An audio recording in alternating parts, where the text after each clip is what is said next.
ሻሎም የተወደዳችሁ የእግዚአብሔር ቤተሰቦች የእግዚአብሔር ሰላምና ጸጋ ይብዛላችሁ። ከታህሳስ 3 እስከ 5 ድረስ ለሶስት ተከታታይ ቀናት በወላይታ ሶዶ ሁለገብ ስቴዲየም በተዘጋጀው መንፈሳዊ ክሩሴድ ላይ ለመገኘት በጉዞ ላይ እንገኛለን። ከጥቂት ሰዓታት በኋላ በወላይታ ሶዶ ከተማ ለመገኘት ዝግጅታችን ጨርሰናል። ከነገ ታህሳስ 3 ጀምሮ ቅዳሜ 4 እሁድ 5 በእነዚህ ሶስት ተከታታይ ቀናት እግዚአብሔር ታላቅ ነገር ያደርጋል። ለታመሙት ፈውስ፣ ለታሰሩት መፈታት ይሆናል። የእግዚአብሔር ወንጌል በኃይልና በስልጣን ይታወጃል።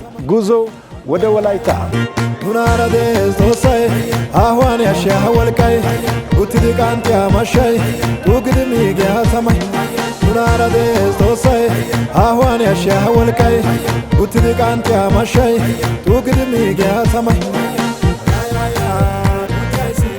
አብቲያጌ ተልሺ